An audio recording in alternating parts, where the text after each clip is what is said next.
Sathyam Sivam Sundaram, Volume 3, Chapter 5, Sign and Signature. Baba has said that the Nagar Sankirtana is a Bhagavata in practice. This is self help as well as social service of the highest order. It is tonic to the body and shake up to the mind. Every song cuts the knot of laziness that is infecting someone. You remind your neighbor to offer thanks to the God for the gift of another day. It is a mission of love. It is purificatory yagna, for it disinfects the air fouled by slogans of anger and cries of pain and pride. It helps to remove inner and outer pollution. When Baba called, "Roll up your bed and follow me," very few realized that call was for Nagar Sankirtana. At the World Conference, Baba advised his devotees to wake up at 4 or 4:30 in the morning, the Brahma Muhurta as it is called, and move along the streets singing the glory of God, awakening people into awareness of the divine. Sankirtan of this type was a common feature of village life in the past, but due to apathy and ridicule, the habit is fast disappearing. After Baba's command, people who have never seen the sunrise since they rose from their bed only when it was high up in the heavens have started moving out into cool, refreshing air to join their brothers and sisters in rendering the new day a happy event to themselves and to others. When Baba said, "Follow me," it was clear that he meant he is any one of the infinite forms that God assumes, and with any one of the infinite names that God can be remembered. As a matter of fact, Baba has announced that hymns on the variety of these forms and names have to be sung, and no patriot portrait of either himself or any other divinity be carried when bhajan party moves on. Follow God, that was his call. The intricate mysteries of metaphysics are beyond the ken of the common man. Even those who can delve into them do it for pleasure of disputation or dialectic gymnastics. They do not intend to practice even an iota of the principles of life underlying them. The abstruse labyrinth of rituals, with its armory of do's and don'ts, creates only apprehension in him. Mere jnana, knowledge, can make you a good logician or a debater capable of indulging in hair splitting sophistry, but if it is lived through, or in other words, implemented, then you become a jnani, a wise man.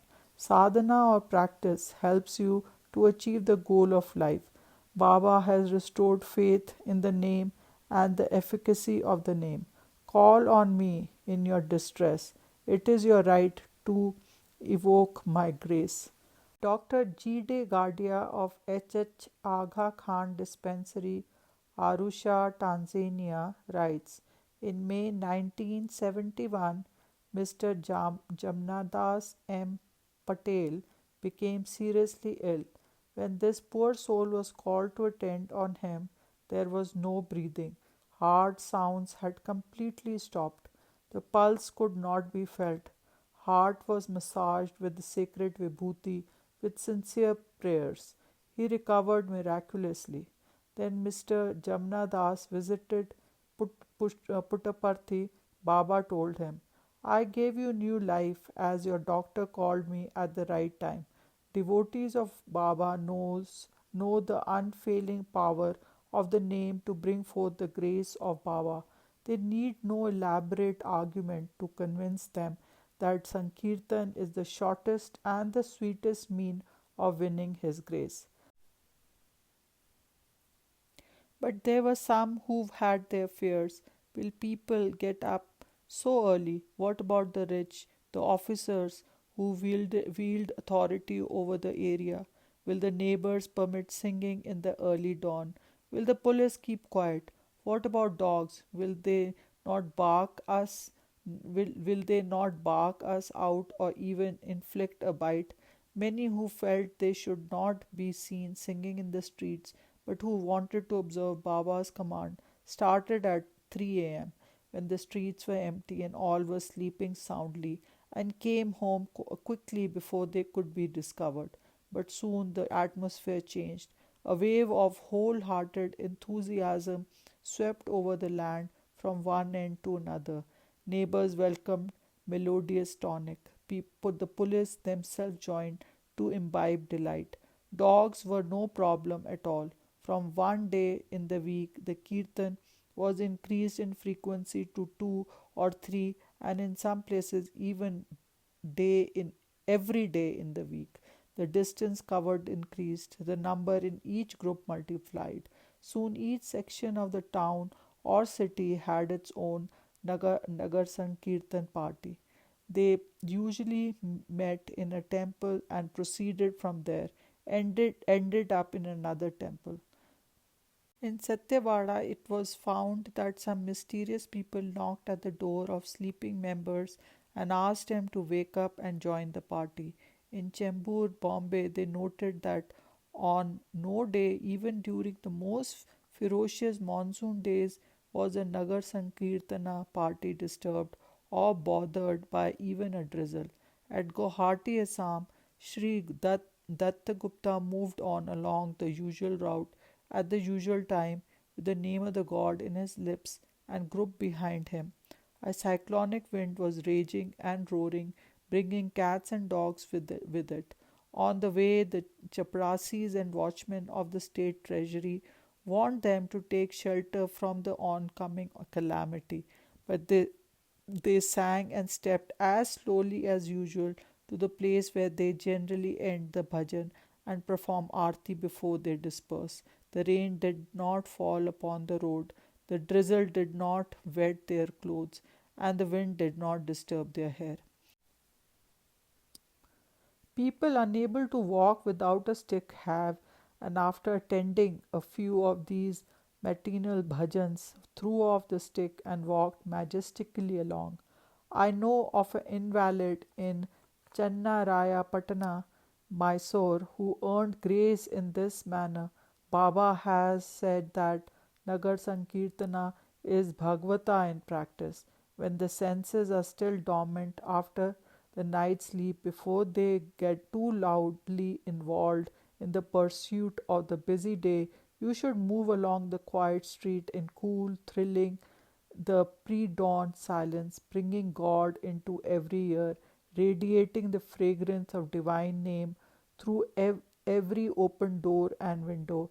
This is self help as well as social service of the highest order. It is a tonic to the body and shake up to the mind. Every song cuts the knot of laziness that is infecting someone. You remind your neighbor to offer thanks to God for the gift of another day. It is a mission of love. It is purificatory yagna, for it disinfects the air fouled by slogans of anger and cries of pain and pride. It helps to remove inner and outer pollution. Several such groups operating in different parts of Hyderabad converged towards the lotus feet of Bhagawan one day. The sight and the sound of bhajan was a feast for the eye and ear. Baba blessed the participant and granted them further impetus to continue their sadhana. An Akhanda bhajan singing the name of the god continuously for 12 to 24 hours was arranged on 25th July by bhajan mandalis of Bangalore at the famous Lal Bagh Gardens in the Glass House. The inscription at its entrance, "The Garden of Flower is the Temple of God," appeared so apt during the singing of the bhajan in divine presence of Baba. Baba lit the lamp to mark the inauguration of the bhajan, and when it came to an end, he sprinkled on the heads of thousands attending water sanctified by holy hymns. In the evening, when Baba arrived to give his discourse, it was raining. Baba does not like anyone suffering in sun or rain. His heart is moved with irrepressible compassion. He moved amongst the people, made them sit inside the building, lifted an iron chair for himself from behind the table on the dais, and placed it in a position from where all could have darshan, and thereafter commenced his discourse. Krishna Jayanti 1968 was celebrated at Prashanti Nilayam for 3 days.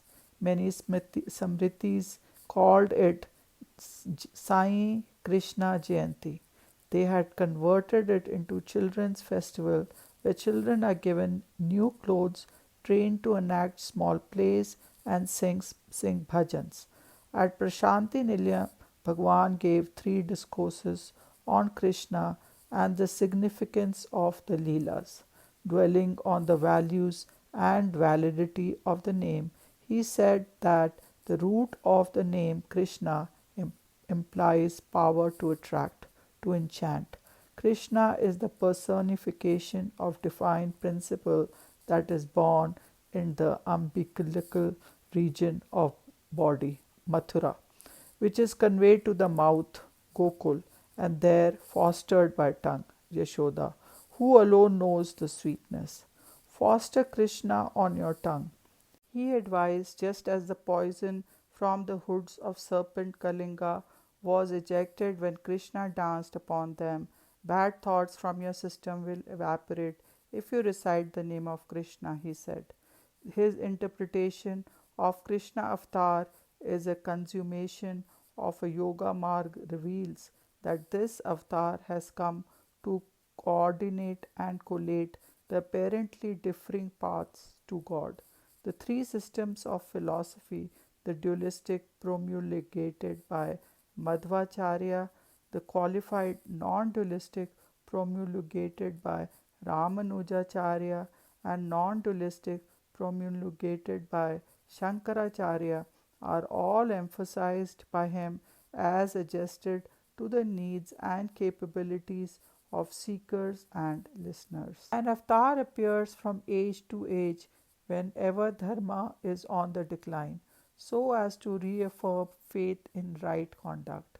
Chitta Shuddhi leads to Jnana Siddhi, that is, goodness leads to godliness. The avatar will guard and guide and fill with divine bliss all those who have sattvic, pure virtues. The declaration is addressed to a dualist from the qualified non dualist point of view. Jiva and Deva are 2 rails along which the engine Manas is dragging the coaches of Vishya Vasana. Each coach contains items of luggage, viz. Buddhi, sense, etc. Atma is the driver of the engine. If the coupling with the engine is not well tightened, the coaches will be left loose on the line. Bhakti and Shraddha are coupling. They should be tightly fixed. It is an absolute non dualist philosophy when seen drishya world is superimposed on the undivided, indivisible Brahman. It can only be as real as the turrets and bastions of a city among the clouds. Can anyone build castle in air and live therein? The turrets and bastions are fantasies and creations of our own fancy, ephemeral and meaningless. So too is this Parabrahma. This Jagat is superimposed, it is baseless and false. Everything is Chaitanya of the non dual, unequaled, bliss pervaded Parabrahma.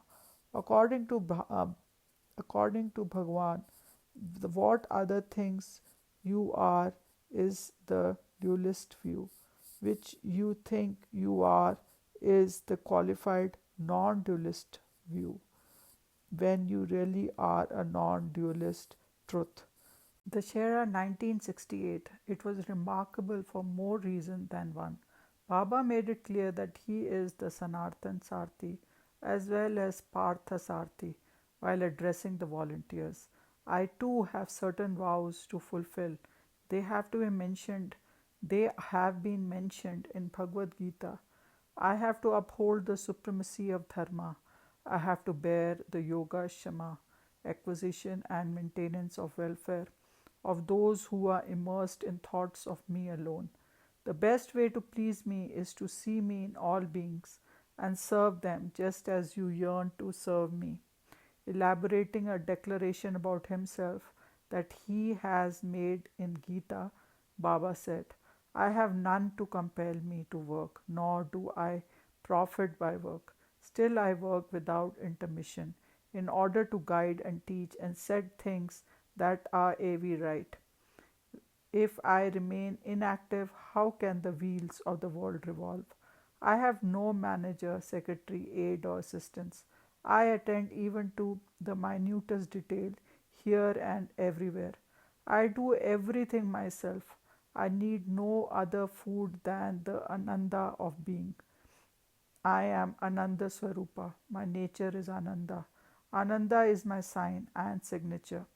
On another day, he announced, Shall I tell you exactly when I feel restful, relieved, and content? When I know that you are having Ananda through the cultivation of detachment and the spiritual discipline of Seva. I am ever engaged in some activity or other for your benefit. There is none to question me. If I do not act, there is nothing I would lose or could gain. Although I have no urge to be active, yet you see me ever active. The reason is I must be doing something all the time in order to inspire and instruct you or to set an example for you. I am engaged in activity so that you may learn to translate every minute into golden chance to elevate yourself into godhood. Clarifying another statement made in Gita, Baba said in one of the discourses, when Gita directs you to give up all dharma, it does not ask you to give up all karma, for you cannot escape that obligation. But when you do karma for God, through God, and knowing that He is the doer, not you, every karma becomes dharma, leading to grace. No karma can be tainted by sin or sacrilege. The Gita assurance is therefore not an invitation to licentiousness, sloth, or inactivity. It is a call for the surrender of ego and dedication to God of all that it is and does. Dharma is the inner voice of God in the individual and community. It is the voice of history, the conscience that has shaped itself like a cocoon to protect the caterpillar so that it may take wings and fly into bliss. That is its heritage. And on the last day of 7 day long yagna, when valedictory offerings of silk, gold, sandalwood, and precious gem he created for oblation were placed ceremonially in the significance of that act, he said, You have to pour into flame that rise up to destroy, for they are the flames of revelation, purification, discrimination, the limited vision that sees nature as different from divine. The divine creates all this through the divine and with the divine substance. Sarvam Brahma Mayam. All this is Brahman. The offering is Brahman. The fire is Brahman. The offerer is Brahman. The goal is Brahman. Transmutate every trifle into God. Everything in the objective world is divine, appearing to be the limited, myopic, the ignorant vision as different. In silver idol, the crown is silver, clothes are silver, the pedestal is silver, the flesh is silver, the face is silver, the eye is silver. Know the silver and declare Sarvam Brahma Mayam. In other discourse, Baba integrated the three paths of karma, bhakti, and jnana in a very illuminating manner so that the world could follow them with proper understanding. When someone asks your name, you do not give your real name. You fob him off with the name by which your body is identified as separate from other bodies in this life. You do not give the name that has been with you life after life that has survived many deaths and births, namely Atma. That name is ignored by you since it is overlaid by three veils Mala, Vikshipa, and Avarana. Mala is the dirt of vice, wickedness, and looseness. This is removed by Karma Marga, the observance of selfless activities dedicated to high purpose and with no tinge of pride, pomp, or sense of ownership, so far as the fruit of that activity are concerned. The second veil is Vikshipa, ignorance, which hides truth, befogs the intellect, confounds reason, and clothes falsehood with the tinsel that attracts. This is removed by Bhakti Marga, steadily worshipping the source and sustenance of all, Him, the truth, the good, the beautiful, the embodiment of love, peace, and joy in all, as all, for all, through all. The third veil is Avarana, the superimposition on the eternal of the temporary, on the rope of the snake, or on the noonday desert of the gleaming lake, on the mother of pearl of silver, on Sarvam Brahma Mayam, Brahman that is real reality of the universe, of the multiform, multicolored, distracting, changing world. This veil is removed by Jnana Marga, which reveals the Atma as all pervading, all inclusive, all sustaining. When illumination of Jnana is gained, the reality is experienced and man is free. He merges with the truth from which he broke off aeon ago on long and arduous adventure into the dark night of individuality. The Shera is a festival of victory of Shakti, power, adored and celebrated in three forms for 3 days each. Mahakali, the facet of power as anger, vengeance, adventure, audacity, the tamasic nature. Mahalakshmi, all facets of power as wealth, authority, imperium, prosperity, the rajasic nature. Mahasaraswati, power as self control, vision, value, validity, knowledge, keenness, discipline, justice, aspiration, adoration, the sattvic nature. The Shera at Prashanti Nilayam is for everyone who invests himself in it for initiation, instruction, and inspiration. Kindled soul come from all over the world, and so one is bathed in the glory of Sai, which each one brings in his heart, treasured with loving care. Each person has a golden book of experiences of Baba's grace written in tears of gratitude.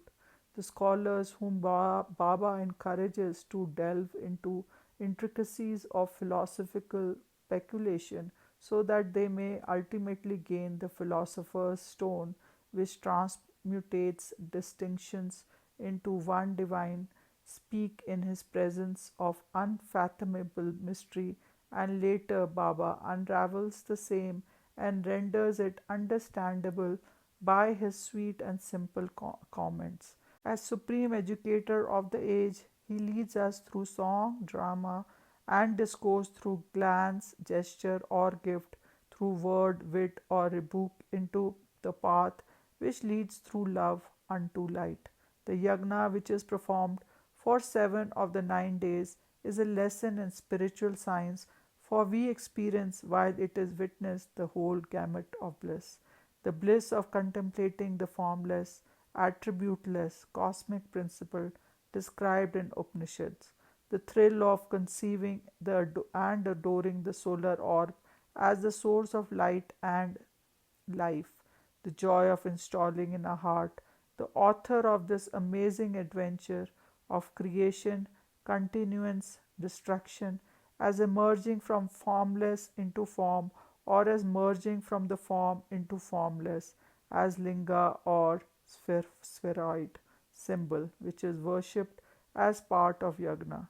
The exhilaration one is filled with when Shakti is consecrated, praised, and propitiated through an image into which she is invited ritually to contain it herself, the recalling to memory of the sweetness of Vedic hymn and the ecstasy of epic poetry.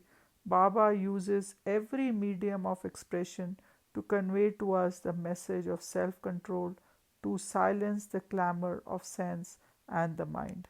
Every Dashera, he writes a play in which children of Veda Shastra Pathshala, whom he trains for the purpose, pronounce spiritual truths. This Dashera, the play was on Dhruva, the princely lad of 5, who went into forest to win by austerity the grace of God, so that he might be restored to the love of his father. But as austerities cleansed his mind and sublimated his nature, the wounded pride was healed. He prayed for the boon of mergence with God. People come to me to get a chronic illness cured, but when they get to know me or more, they clamor for more substantial boons, which I am ready to grant, says Narayana in the play, an echo of the experience of the most of the pilgrims to Baba's presence.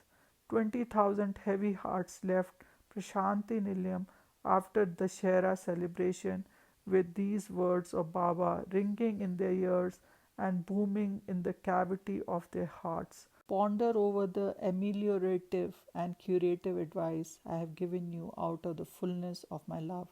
Try to cleanse your mind through the repentance of wrong committed or contemplated. Resolve with unshakable firmness to shape your life anew, rid it of deep rooted, deleterious habits of speech, thought, and action, and lead it in conformity with the divine plan, by which each will blossom into fully divine. Om Sai Ram. End of chapter 5.